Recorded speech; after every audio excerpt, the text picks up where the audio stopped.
What's up, everybody? Hitmanbk here, and we've got some really cool buffs. We got a little nerf, and we've got a preview of what's coming up next in the first Descendant. Very excited. This is all coming next week. So this is just a quick little fun, filthy casual read-through of some patch notes that hit on Twitter. So without further ado, we'll get right into it. If you guys like the content, make sure you like, subscribe, comment, all the good stuff. Let's not waste any time. Let's jump right in. All right. Right off the bat, this is all just from their website. I will go ahead and post this link to in the description. But so this is a patch. This is coming. I think actually, yeah, today. This is coming today. So this patch hit today. This part.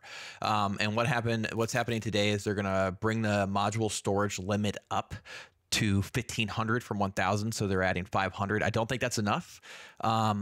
Oh, excuse me, sorry, y'all. I don't think this is enough. I think this actually should go to like 2,500 or 3,000. I think a lot of people hit this cap pretty fast, but something is better than nothing.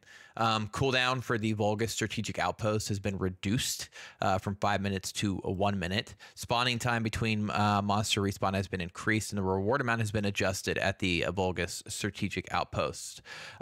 These are these nerfs of sorts in which they were talking about, which we'll get into that in the director's comment. Void fragments will now drop when defeating monsters in special operations. So this is pretty big on the void fragment farm, and there will be the most void fragment drops at the special operation neutralized void experiments. They're kind of telling you where you're going to be able to get the most of those. And now when you use the mark for arrest item that you obtain from special operations, it's going to grant you 10 times the usual amount of gold. They're basically trying to, I think, put in a new way to farm gold and to make these special operations more rewarding.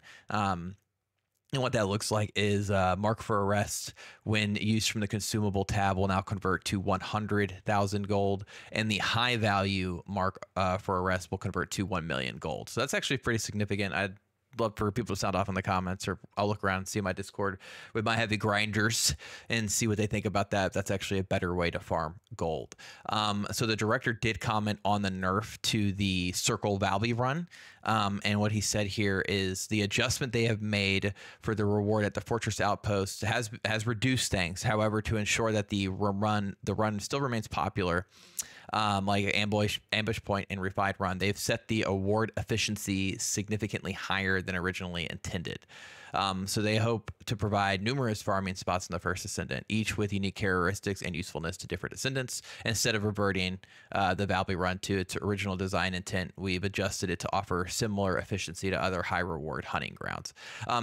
Sometimes stuff gets lost in translation here because this is a Korean developer.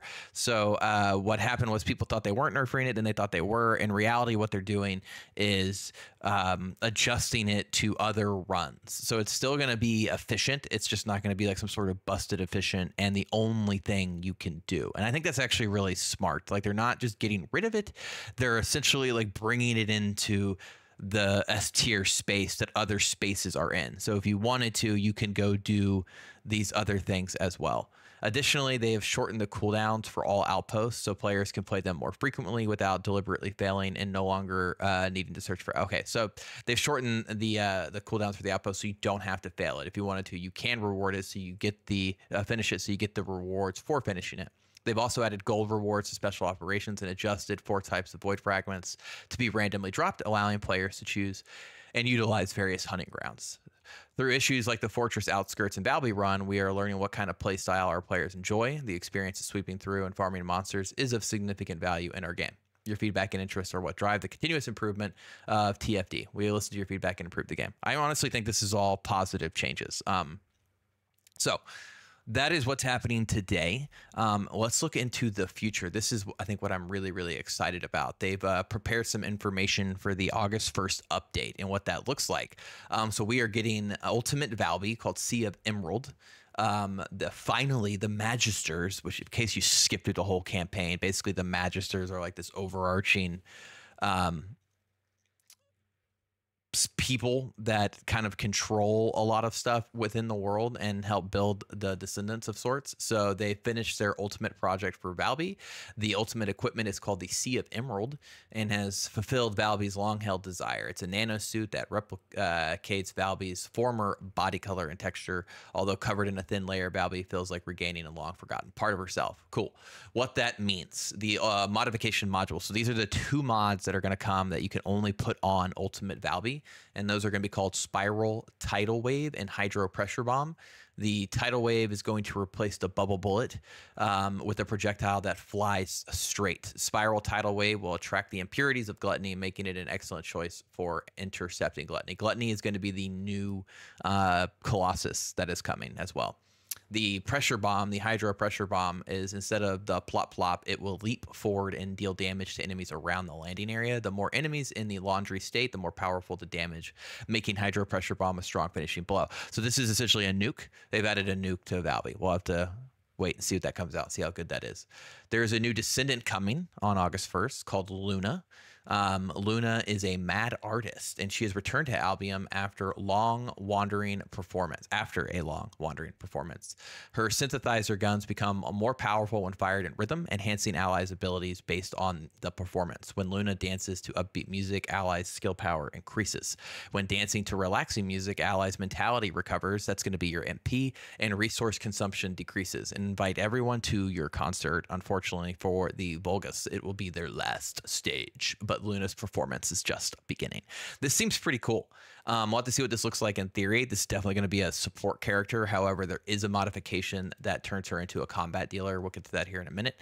But she seems like she actually could be a pretty powerful support character, especially when supporting characters who use MP and upping that skill power. So I'm thinking like the Lepic ultimate builds, the Blair builds.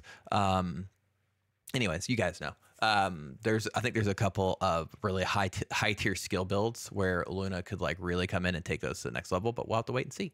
Her mods modules are going to be Nimble Footsteps and Noise Surge. Nimble Footsteps will enhance her mobility and amplify the effective range of her performance, allowing for more effective ally support. So this is just combining directly with her innates, making her even stronger as a support character. Noise Surge is actually going to turn all of that support stuff we just went over into combat, which means she will now dash towards enemies in rhythm, dealing damage to nearby enemies. So she's going to be an AoE hitter. With the when the inspiration gauge is full, she actually will summon a stage to recover MP and shield and provide enemies with a terrifying musical experience. I have no idea what that is, but it sounds insane, and I wouldn't mind seeing like if the actual like stage builds up. Could y'all imagine that? That'd be kind of cool. As we mentioned above, Gluttony is going to be the new Colossus that's coming. It's a mutated Devourer type. So if you've played enough of the game, you probably notice a lot of Colossi will take from other ones. I was kind of hoping the new ones would be fresh. Seems like for now they're going to continue a sort of copy paste. We'll have to wait and see, but I'm guessing basically they're going to take Devourer and turn him into a giant that will now indulge in void energy, which Devourer already kind of does. But instead of what Devourer does, this one will is equipped with systems to mine void energy and a cooling system to cool the heat generated during this process. So to counter him, you will need measures to withstand its cooling performance and the judgment to exploit its greedy temperament, whatever. Defeating him is how you'll get the new ultimate weapon and some external components. We'll have to wait and see what this looks like. I'm really hoping that these will be fresh. Like, it would really suck to just like get new Colossi, whatever, new bosses, and they're basically just reskins. So we'll see. The new ultimate weapon is called the Peace Mediator. This is going to be a pistol. When meditation is necessary to bring peace to Ingress, the new ultimate weapon, the Peace Meditator, is the perfect solution. It's going to be a powerful hand cannon that is effective even with single shots, but can unleash a burst of bullets to deliver a powerful firepower under the right conditions. So, yeah, sounds kind of cool.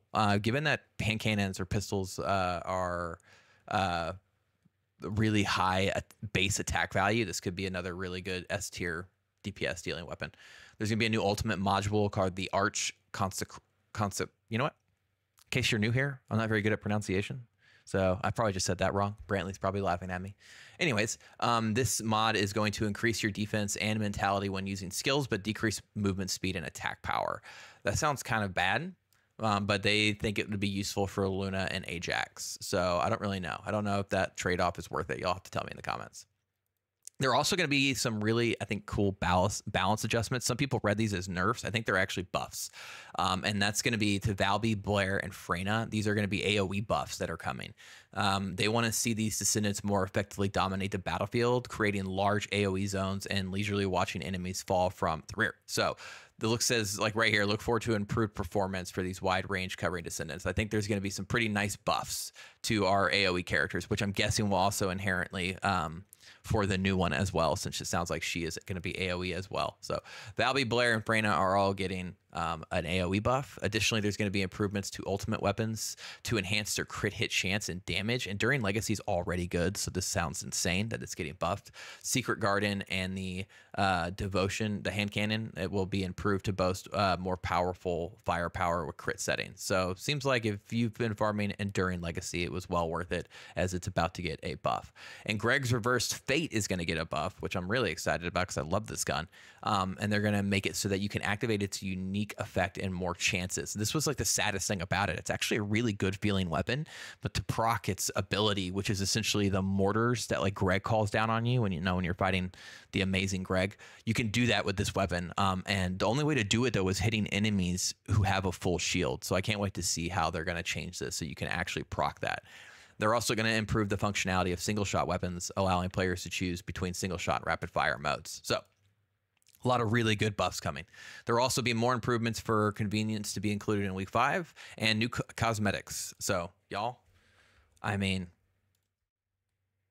yes, sounds great. I'm all for it. We'll find out, I'm sure, in the coming weeks what those buffs and get those patch notes to see what all that looks like. I'll definitely cover it.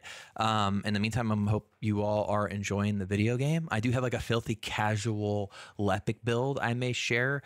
It's not one, it uses a lot of stuff that current people are using. However, mine doesn't require you to have something that you can only farm in the in-game Colossi, whatever. It does require you to farm crystallization catalysts, as you do need to upgrade him about 6 or 7 times. So maybe I'll share that. I don't know. Sound off in the comments. Let me know what you think. I hope you're enjoying the game. Thank you so much for being here. If you would like to join us in our small community of filthy casuals, by all means, click the Discord link. Come hang out. It's all good people. In the meantime, keep being good humans. Make sure you guys subscribe. It helps me out. And, let you know when I'm on. So keep being good humans, and I'll catch you on the next one. I'm Hitmanbk.